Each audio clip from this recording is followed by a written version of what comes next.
Good morning, students. Myself, Dr. Suman, Assistant Professor, Government Law College, Ajmer.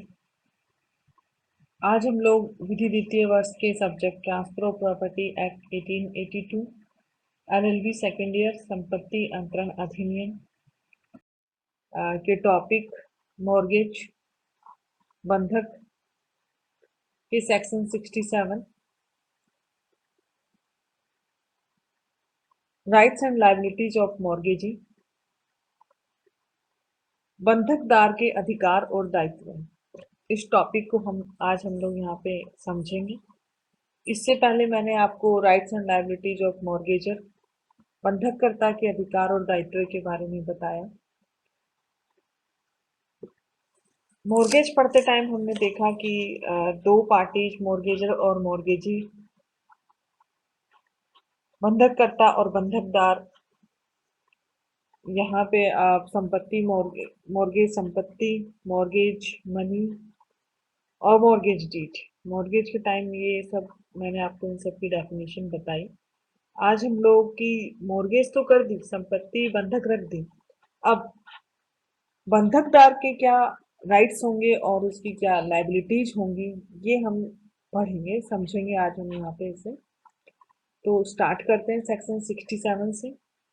Right to foreclosure और cell.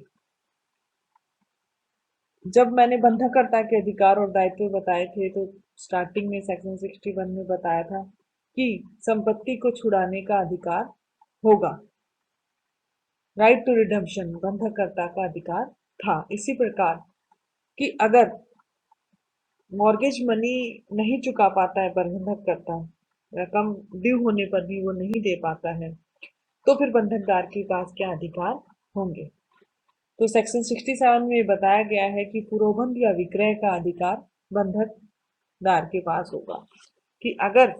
बंधककर्ता अपनी संपत्ति को नहीं छुटवाता है और प्रतिभूति जो मनी जो थी और उसका इंटरेस्ट है वो नहीं चुकाता है, तो बंधकदार उस संपत्ति को जब्त कर सकता है या उसे सेल कर सकता है। तो आज हम लोग इसे जानते हैं कि वो इस अधिकारों का प्रयोग किस प्रकार कर सकते हैं। In the absence of a contract to a contrary, the mortgagee has become due to him, and before a decree has been made for the redemption of the mortgage property or the mortgage money has been paid or deposited as hereinafter provided, a right to obtain from the court a decree that the mortgagor shall be absolutely debarred of his right to redeem the property, or a decree that the property be sold। अर्थात जैसे ही अगर mortgagor और mortgagee के बीच में कोई संविदा नहीं है, तो मॉर्गेजर को ये राइट है, बंधकदार को ये अधिकार है कि जैसे ही मॉर्गेज मनी ड्यू होती है, बंधक धन उसका टाइम बीत जाता है, उसने नहीं चुकाया, और उसके बंधक संपत्ति में के मोचन के लिए डिक्री दी जाने से या बंधक धन चुकाए जाने से उसके पश्चात जो है, जो उन्होंने पहले किसी समय न्यायालय से उसने अगर डिग्री प्राप्त की है, तो बंधककर्ता उस संपत्ति का मोचन कराने के अपने अधिकार से अब्सोल्यूट रूप से विवर्जित होगा, डिबार होगा, या डिग्री की वह संपत्ति बेच दी जाए उसको प्राप्त कर सकेगा। A suit to obtain a decree that a mortgagor shall be absolutely debarred of his right to redeem the mortgage property is called suit for foreclosure। और यह डिग्री प्राप्त करने के लिए जो वाद वो लाएगा बंधककर्ता बंधक संपत्ति को मोचन कराने के अपने अधिकार से, यह वाद उसका पुरोबंध का वाद कहलाएगा। अर्थात वो उस संपत्ति को जब्त कर सकता है न्यायालय में वाद दायर करके। साथ ही यहाँ पे ए से लेकर के इसके डी तक जो दिए गए हैं सब close,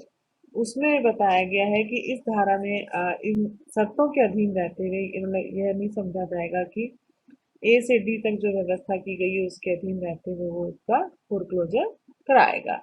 nothing in this section shall be deemed to authorise any mortgagee other than a mortgagee by conditional sale or a mortgagee under an anomalous mortgage by the terms of which he is entitled to foreclose to institute a suit for foreclosure,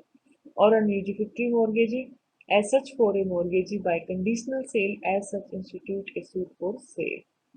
अर्थात जहां conditional cell है, conditional cell bye mortgage जो है सशर्त विक्रय वाले बंधकदार से भिन्न कोई विलक्षण एनोमोलस मॉर्गेज, मैंने आप लोगों को बताया था कि जहां पे दो से जो मॉर्गेज है उनके कैरेक्टर मिलते हों या फिर किसी भी प्रकार का जो आपने टाइप्स पढ़ी थी पहले की उनमें से कोई भी कैरेक्टरिस्टिक उसमें मौजूद नहीं है तो वो विलक्षण बंधक कहलाएगा। तो जो मॉर्गेज जो है कंडीशनल सेल और विलक्षण बंधक से अगर भिन्न है, जिसके निबंधन द्वारा पूर्वबंध कराने का हकदार है, किसी बंधकदार को पूर्वबंध बाद दायर करने का भोग बंधकदार को वैसी हैसियत में या कंडीशनल सेल वाले को ऐसी हैसियत में विक्रय के लिए वाद करने का अधिकार होगा। क्योंकि जहां पे कंडीशनल सेल बाय मॉर्गेज है वहां तो ऑलरेडी ही सशर्त विक्रय द्वारा बंधक है, तो उसे क्या करना है, जैसे ही संपत्ति मतलब जो मॉर्गेज मनी थी वो नहीं चुकाई गई तो वो उसको विक्रय के लिए वाद दायर कर सकता है कि इसको विक्रय कर करके संपत्ति को मॉर्गेज मनी वसूला जाए। और भोग बंधक में भी वो सशर्त विक्रय वाले की जैसे भोग बंधकदार को उसको वैसी हैसियत में कि उसका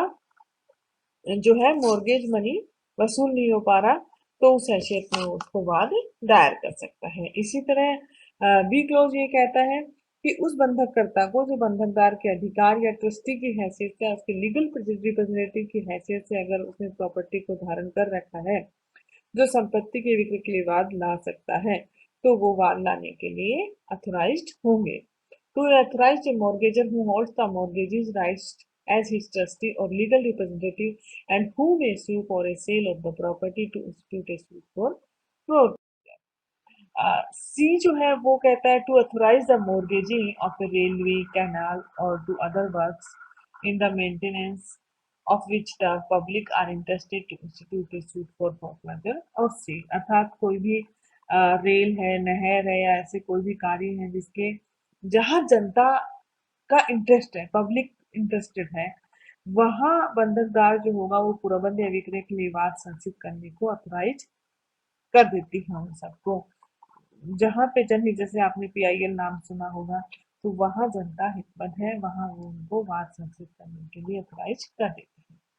To authorize a person interested in part only of the mortgage money to institute a suit relating only to a corresponding part of the mortgage property unless the mortgagees have with the consent of the mortgagor served their interest under the mortgage। बंधक धन के भाग मात्र में हितबद्ध व्यक्ति को बंधक संपत्ति के संबंध में ही वाद संचित करने को अथोराइज करती है जब तक कि बंधकदारों ने बंधककर्ता की संपत्ति से बंधक के अधीन अपने हित को अलग नहीं कर लिया हो।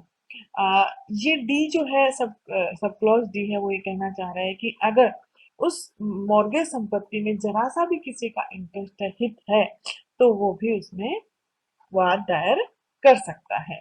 ये हमने इसके डेफिनेशन के माध्यम से समझा कि पूर्वबंध का या विक्रय का अधिकार जो है वो किस किस को होगा, पूर्वबंध का वाद लाने का अधिकार किसको होगा। इसको समझने से पहले हम पहले ये जान लें कि पूर्वबंध या जब्ती होती क्या है। जब्ती से मतलब ये है कि देखिए जैसे हमने बंधक बताते टाइम मैंने बताया कि कुछ मॉर्गेज जैसे भोग बंधक था वहां पे संपत्ति का उपभोग करते हुए आपको ऋण और इंटरेस्ट वसूलना था। तो जब अब व्यक्ति अगर कोई मॉर्गेज मनी को नहीं चुका पाता तो वो उस संपत्ति को जब्त कर लेते हैं, लेकिन डायरेक्ट जब्त हम नहीं कर पाते, इसके लिए न्यायालय में से हमें डिक्री लेनी पड़ती है। तो यहाँ पे बंधकदार का ये फर्स्ट राइट बनता है कि जैसे ही उसके ऋण चुकाने की तारीख बीत जाती है, ड्यू हो जाता है उसका ऋण, तो उस और वो नहीं मिलता है, तो जैसे बंधककर्ता को विमोचन का राइट था वैसे ही यहाँ पे बंधकदार को अब जब्ती का या फोरक्लोजर का अधिकार है। जब्ती तब होगी जबकि क्योंकि जब्ती से क्या होता है, सारा का सारा ट्रांजेक्शन या व्यवहार जो उन दोनों पार्टीज के बीच में होता है वो समाप्त हो आता है। उसके बाद ना कर्जा रहेगा, न बंधकदार रहेंगे, न बंधककर्ता रहेंगे और न बंधक और न प्रतिभूति रहेगी। इसलिए बंधककर्ता को जो बंधकदार को पूर्वबंध का अधिकार है। ये दोनों व्यवस्थाएं जो हैं जब्ती और जो फोरक्लोजर और जो ये रिडम्पशन राइट जो हैं ये साइमल्टेनियसली एक दूसरे के साथ चलते हैं कि अगर रिडम्पशन का राइट है तो जब्ती का राइट भी है। जब्ती के एसेंशियल एलिमेंट्स क्या होंगे, इन्हें हम अब समझते हैं। एसेंशियल एलिमेंट्स होते हैं फॉरफीचर, मॉर्गेज मनी, ड्यू। सबसे पहले अब बात आती है बंधक धन, जब आपका ड्यू हो चुका हो, संदेह हो चुका हो, अर्थात हम विमोचन का अधिकार जैसे करते हैं कि जैसे ही बंधक धन दे हो गया तो हमको वो मनी देना है, तो ऐसे ही जब्ती जब मॉर्गेज मनी नहीं चुकाया जाएगा तो जब्ती का राइट अराइज हो जाता है। विमोचन का समय होने पे ऋण नहीं अदा किया जाए तो जब्ती उसकी की जा सकती है। सेकंड है mortgage money is not paid, कि जब बंधक धन अदा नहीं किया गया हो, क्योंकि बंधक धन अदा करने का जो सिक्योरिटी के तौर पे जो प्रॉपर्टी रखी गई है उसको अदा करने का अगर व्यक्तिगत सिंपल मॉर्गेज जैसे मॉर्गेज किया गया है तो फिर अब उसमें जैसे ही होगा तो वो जब्ती के लिए वाद न्यायालय में ला सकेगा, जैसे ही वो मनी मॉर्गेज मनी अगर नहीं चुकाई गई हो तो। इसी प्रकार रिलीफ जो है वो बंधकदार को जो है वो निम्न राहत प्राप्त होती है। बंधकदार जो है उसको कुछ न्यायालय द्वारा रिलीफ भी मिलता है, राइट टू फॉरफीचर है उसका अधिकार, जब्ती का राइट है जो कुछ विशेष क्लास के लोगों को दिया गया है, जिसमें कंडीशनल सेल द्वारा विक्रय जो है वो यहाँ पे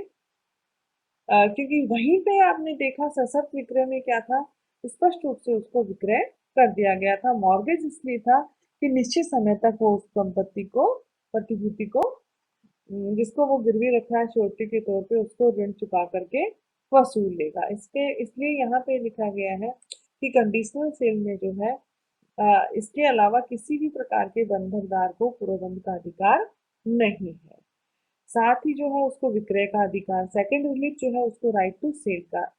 दिया गया है कि कुछ कंडीशंस में वो उस सिक्योरिटी को जब्त करके न्यायालय से डिक्री प्राप्त करके उसको सेल कर सकता है, जैसे इंग्लिश मॉर्गेज और mortgage by deposit of title deed. यहाँ पे क्या है, वो सेल का राइट उसका, बंधकदार का सेल का राइट रहता है जब तक कि दोनों के बीच में कोई भी प्रतिकूल संविदा नहीं हो। और सबसे इम्पोर्टेंट चीज जो हमने ऊपर एसेंशियल एलिमेंट्स में देखी कि मॉर्गेज मनी जिस दिन ड्यू हो जाएगा तब उसके पास ये प्रबंध का अधिकार उसका उत्पन्न होता है। एक case Ishwar Das Jain versus Sohanlal AIR 2000 supreme court 426। इस केस में ये क्वेश्चन उठा कि क्या ऐसे बंधकदार जिसने बंधक विलेख के अधीन संपूर्ण संपत्ति का कब्जा प्राप्त कर लिया है को बंधककर्ता के स्वामित्व का पूर्णतः या कुछ पार्ट बेचने का राइट है क्या। सुप्रीम कोर्ट ने क्या किया, पूरे मामले के को देखने के बाद कहा कि डिफेंडेंट ने वादी से उस संपत्ति का पूर्ण स्वामी मानते हुए बंधकदार के रूप में संपूर्ण संपत्ति पे कब्जा प्राप्त किया था। इसलिए डिफेंडेंट वादी के स्वामित्व को, ओनरशिप को तो चैलेंज कर ही नहीं सकता, क्योंकि उसने उसको मानते हुए ही संपूर्ण प्रॉपर्टी पे कब्जा लिया था। अब बात आती है कि बंधकदार अगर बंधक धन वापस नहीं करता है तो फिर क्या हो। तो यहाँ जब अगर मान लीजिए यूजिबिलिटी मॉर्गेज है तो बंधककर्ता जो है अपने ऑनरशिप से इनकार नहीं कर सकता है, फिर वो उसको जब्त कर लेता है। और अगर वो उसको नहीं छोड़ेगा तो वो उसको बेचने का उसका राइट है, तो न्यायालय से वो डिग्री प्राप्त करके उसको बेच सकता है। इसी तरह सेक्शन 67A जो है वो बात करता है mortgagee when bound to bring one suit on several mortgages, कि बंधकदार जो है वो कई बंधकों के आधार पे एक वाद लाने को कब आबद्ध होगा। A mortgagee who holds two or more mortgages executed by the same mortgagor in respect of each of which he has a right to obtain the same kind of a decree under section 67, and who choose to obtain such decree on any one of the mortgages shall in the absence of a contract to the contrary be bound to use on all the mortgages in respect of which the mortgage money has become due। अर्थात section 67A जो है वो ये कहता है कि जहां बंधकदार एक ही बंधककर्ता द्वारा एग्जीक्यूटेड दो या अधिक बंधक मतलब एक मॉर्गेजर है, एक एग्जाम्पल के माध्यम से मैं इसे समझाती हूँ कि एक मॉर्गेजर है और मॉर्गेजर जो है, मॉर्गेजी जो है वो बंधककर्ता एक ही है। उस दो या अधिक बंधक उसने ले लिए, तो वहां हर एक के विषय में क्या होगा, सेक्शन 67 के अधीन एक ही प्रकार की डिग्री वो प्राप्त करेगा और फिर उन बंधकों में से किसी एक के लिए ऐसी डिग्री प्राप्त करने के लिए वाद लाता है। अगर उनके बीच में कोई भी प्रतिकूल संविधान नहीं है तो उन संबंधकों के आधार में जैसे ही मॉर्गेज मनी ड्यू होगा, वाद लाने के लिए वो आबद्ध होगा। अर्थात जैसे हमने सेक्शन 61 में देखा था कंसोलिडेशन बंधककर्ता के लिए था कि इसी प्रकार सेक्शन 67 ए जो है वो बंधकदारों के लिए, बंधकदारों पे समेकन को लागू करती है कि सारे मिलकर के एक साथ वाद ला सकते हैं। सेक्शन 61 में हमने ये देखा था कि वहां पे ये कहा गया था कि सारी प्रॉपर्टी, सारा धन वो मॉर्गेजर जो है, बंधककर्ता जो है वो पूरा धन एक साथ सभी बंधककर्ताओं को चुकाए, ऐसा आवश्यक नहीं है। कंसोलिडेशन को वहां पे बंधककर्ता के लिए हम लोग उसे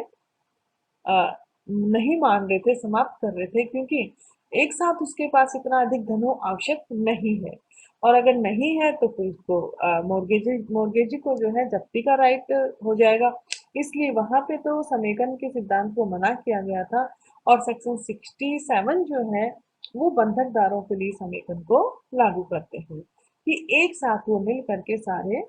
बंधक वाद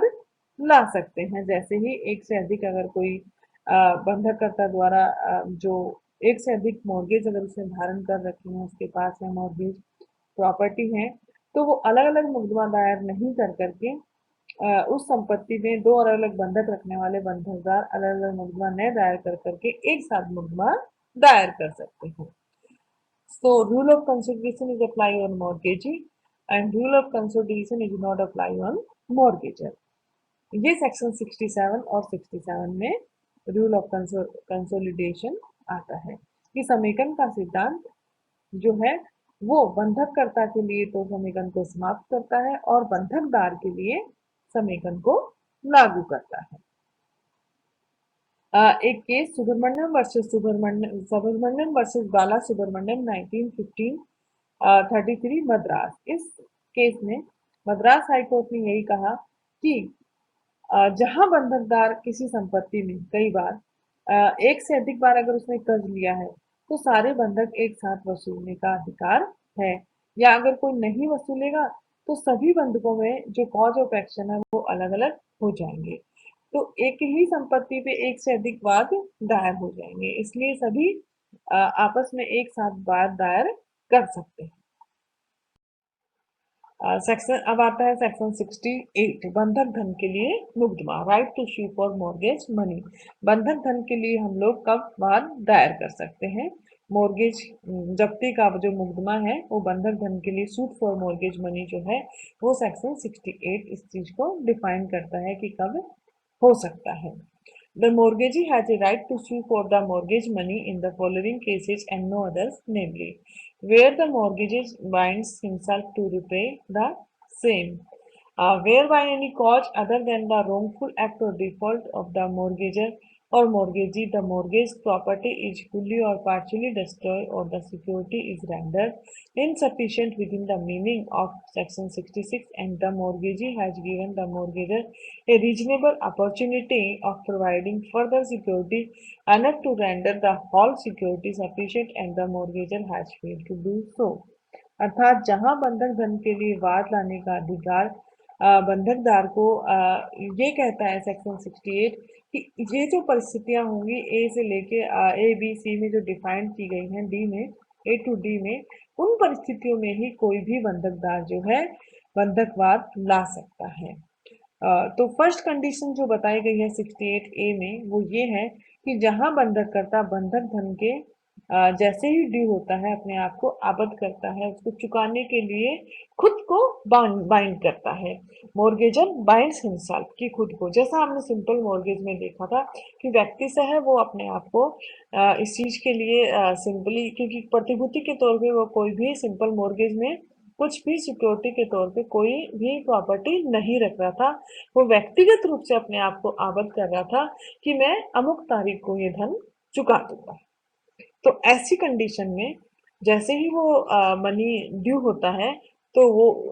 नहीं चुकाया जाता उस दिनांक को, तो फिर वो मॉर्गेज उस मनी के लिए, बंधक धन के लिए वाद लाने का अधिकार रखता है बंधकदार। इसी प्रकार बी जो है वो ये कहता है कि जहां बंधक करता या बंधकदार के सदोष कार्य या उसमें चूक होने से किसी हेतु से बंधक संपत्ति पूर्णतः या पार्शियली नष्ट हो गई है, मॉर्गेज प्रॉपर्टी इज हुल्ली और पार्शियली डिस्ट्रॉय, पूर्णतः या भागतः अगर नष्ट हो गई है, तो प्रतिभूति धारा 66 के अंदर अगर नष्ट होने से सिक्योरिटी के तौर पे जो प्रॉपर्टी रखी गई थी वो इनसफिशिएंट है, पर्याप्त नहीं है, तो फिर वो उसके लिए वाद ला सकता है।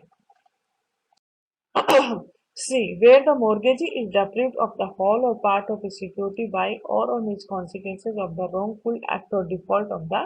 mortgager. इसी तरह C ये कहता है कि जहां बंधकदार अपनी पूर्ण प्रतिभूति से या उसके किसी भाग से बंधककर्ता के सदोष कार्य के परिणाम स्वरूप वो उसको मनी वसूलने से वंचित कर दिया गया है उसके कार्य के कारण, तो वहां भी वो जब्ती के लिए वाद ला सकता है। Where the mortgagee being entitled to possession of the mortgaged property, the mortgager fails to deliver the same to him or to secure the possession thereof to him without disturbance by the mortgager or any person claiming under a title superior to that of the mortgager. कि जहां बंधकदार बंधक संपत्ति पर कब्जे का हकदार है, वहां यदि बंधककर्ता उसे उसका कब्जा देने में या बंधककर्ता के अधीन जो दावा करने वाले व्यक्ति हैं उसके विघ्न के बिना उस पर कब्जा प्राप्त करने में असफल रहता है, तो वहां भी वो जब्ती का वाद ला सकता है। लेकिन जो क्लॉज ए है उसमें जो दशा दी गई है कि वो विधिक प्रतिनिधि या कोई भी अंतरी उस दायित्व के अधीन नहीं होगा कि बंधक धन के लिए उस पर वाद चलाया जाए, और इसके बी और सी जो क्लॉज है वहाँ प्रतिभूति का परित्याग नहीं कर देगा, यदि आवश्यक हो तो बंधक संपत्ति का प्रतियंत्रण कर सके। टू क्लॉज ये कहता है कि where a suit is brought under clause A और clause B of subsection 1, the court may at its discretion stay the suit and all proceedings therein, notwithstanding any contact to the contrary, until the mortgage has exhausted all his available remedies against the mortgaged property or what remains of it, unless the mortgagee abandons his security and if necessary retransfers the mortgaged property। अर्थात जहाँ पे सब close first के ए और B में कहा गया simple mortgage में कि अपने आप को व्यक्तिगत आबद्ध कर रहा था, या फिर जहाँ प्रतिभूति जो थी वो अपर्याप्त हो गई थी, पार्शियली या पूर्णतः या भागतः नष्ट होने के कारण अपर्याप्त हो गई थी, वहां यदि आवश्यक हो तो बंधक संपत्ति का वो रिट्रांसफर नहीं कर देगा, या जब जो कार्यवाही होंगी वहां न्यायालय की डिस्क्रिप्टिव पावर अपने सभी विवेक से न्यायालय उसे तब तक रोक सकेगा जब तक कि बंधकदार बंधक संपत्ति या उसमें जो भी शेष बची राशि है उसके विरुद्ध सभी रेमेडीज को खत्म नहीं कर देता है। तो ये जो सेक्शन 68 जो है वो ये कहता है कि बंधक धन के लिए वाद लाने का अधिकार कब कब होगा। Suit for mortgage money, conditions बताई गई हैं यहाँ पे कि मॉर्गेज मनी जो है उसके लिए हम लोग कब वाद ला सकते हैं। फर्स्ट कंडीशन है सूट ऑन पर्सनल कॉन्ट्रैक्ट, अर्थात जहाँ पे निजी पर्सनल संविदा अगर करी गई हो तो इस अधिकार का प्रयोग किया जा सकता है। जहां बंधक धन की वसूली के लिए बंधककर्ता ने खुद ये कहा हो, स्पष्ट उनके बीच में ऐसी संविदा हो,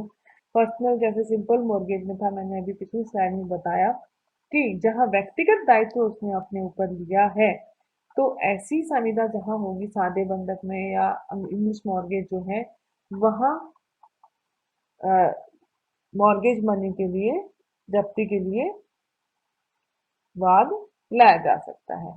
इसी तरह सेकंड जो था वो बी जो था वो डिस्ट्रक्शन ऑफ सिक्योरिटी के बारे में बताया था कि अगर प्रतिभूति का ही समापन हो गया हो, विनाश हो गया हो, डिस्ट्रक्शन हो गया हो, बंधक रखी गई संपत्ति अगर किसी कारण से जैसे आग लग गई हो या बाढ़, ज्यादा बारिश होने से बाढ़ आ गई और उसमें बह गई हो, या किसी एक्ट ऑफ गॉड, आपने टोर्ट में भी पढ़े होंगे फर्स्ट ईयर में, कि ऐसे किसी के कारण अगर संपत्ति क्षय हो गई हो, या फिर पूर्णतः नष्ट हो गई हो, या थोड़ी बहुत नष्ट हो गई हो, वहां पे क्या है, बिना किसी संविदा के भी बंधकदार रुपया वसूल करने के लिए बंधककर्ता के खिलाफ वाद दायर कर सकता है, बशर्ते संपत्ति जो है पूर्णतः या अंशतः नष्ट हो गई हो, जिससे कि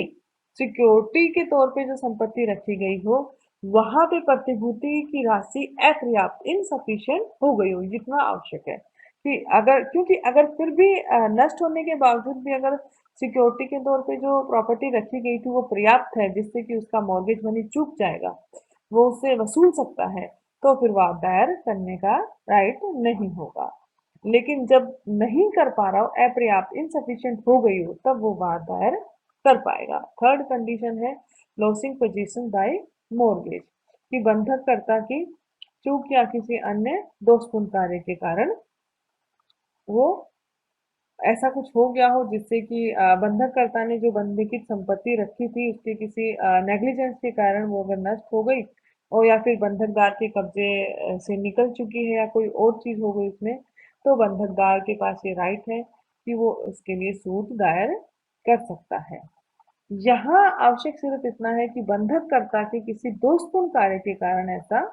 हुआ हो, जिससे कि बंधकग्रस्त जो मॉर्गेज प्रॉपर्टी थी उसमें कोई क्षति पहुंची हो। क्षति जो है वो लॉफुल होनी चाहिए, और जमानत जो है, श्योरिटी जो थी वो अपर्याप्त हो जानी आवश्यक है। तो फिर यहाँ पे जो बंधकदार है उसको न्यायालय में वाद लाने का अधिकार होगा। अगली क्लास में हम लोग बंधकदार के दूसरे राइट्स जो हैं, जैसे विक्रय करने की शक्ति उसकी कब होगी लॉफुल, और आज हमने पढ़ा